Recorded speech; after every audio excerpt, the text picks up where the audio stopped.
प्यारे बच्चों, आज मैं आप लोगों को आर्ट्स का साइकोलॉजी का पार्ट आत्म एवं व्यक्तित्व का ऑब्जेक्टिव क्वेश्चन बताने जा रहा हूँ। ये वीडियो पार्ट 3 है। इसमें आत्म एवं व्यक्तित्व का ऑब्जेक्टिव क्वेश्चन बताइएगा। चलिए हम शुरू करते हैं।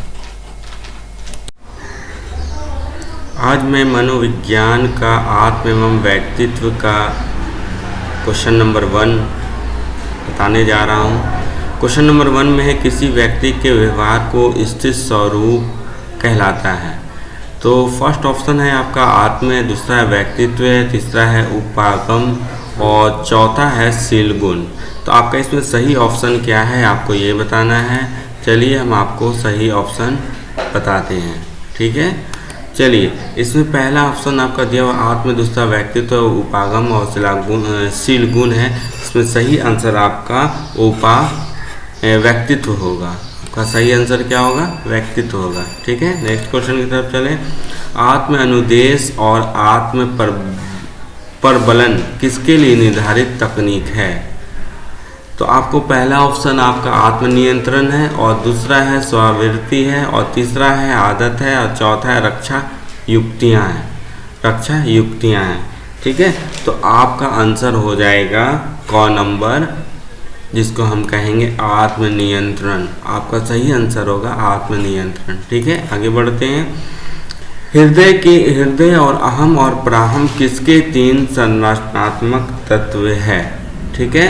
तो आपका आंसर लिखेंगे, इसमें ऑप्शन है आपका कामेक्षाओं या अन्य असंकट या साक्षात्कार या व्यक्तित्व।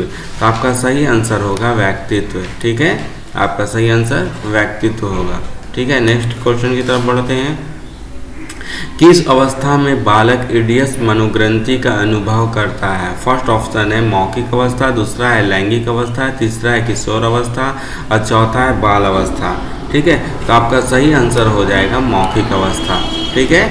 आगे हम बढ़ते हैं। नेक्स्ट क्वेश्चन की तरफ बढ़ते हैं। 5वां नंबर, लोगों के व्यवहारों को न्यूनतम त्रुटि और अधिकतम परिशुद्धता के साथ समझना किसका लक्ष्य होता है? फर्स्ट ऑप्शन है आत्मसिद्धि का, दूसरा ऑप्शन है व्यक्तित्व मूल्यांकन का है, तीसरा है सांस्कृतिक दशा का, चौथा है सामाजिक सांस्कृतिक का, ठीक है। सामाजिक सांस्कृतिक का। तो आपका आंसर होगा व्यक्तित्व का मूल्यांकन का। आपका सही ऑप्शन होगा व्यक्तित्व मूल्यांकन का, ठीक है। समझ रहे हैं ना आप लोग? चलिए 6 नंबर हम क्वेश्चन को हम देखते हैं। किसके विचार से अचेतन दृढ़ मनोलैंगिक विकास की प्रमुखता में संहति होता है? पहला ऑप्शन है रोजर्स, दूसरा है फ्राय, तीसरा है एडलर और चौथा है फ्रायड। तो आपका सही ऑप्शन इसमें आपका हो जाएगा घ नंबर फ्रायड। आपका सही आंसर आपको लिखना है, इसमें आपका फ्रायड होगा, ठीक है।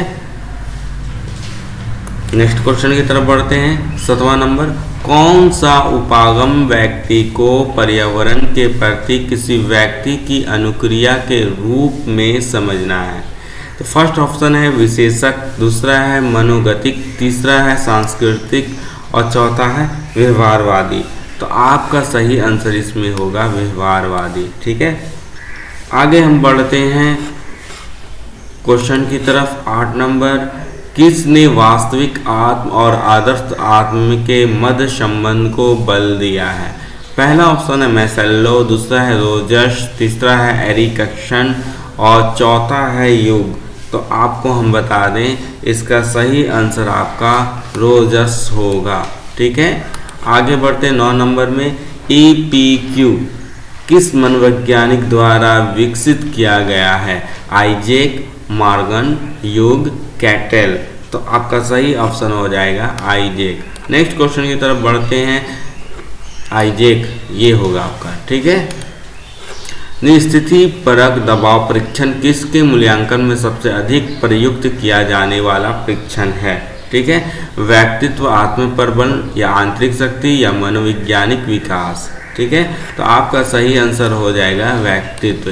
देखिए, इसमें हमने मनोविज्ञान का 10 क्वेश्चन को ऑब्जेक्टिव को बताया है और नेक्स्ट वीडियो में इसका अगले भाग को मैं बताऊंगा। इस वेरी इंपॉर्टेंट क्वेश्चन की तैयारी आप लोग अच्छी तरीके से कर लीजिएगा। उम्मीद है आप लोग अच्छे से तैयारी कर रहे हो और एग्ज़ाम भी बहुत करीब है और आप जितना जल्दी आसानी से आप बेहतरीन तरीक़ों से आप एग्ज़ाम की तैयारी कीजिए। आपकी शुभकामनाएं साथ में हैं। और इससे पहले ये बताते कि इस चैनल को आप सब्सक्राइब करना भूलिएगा नहीं, लाइक करें, शेयर करें। Thank you.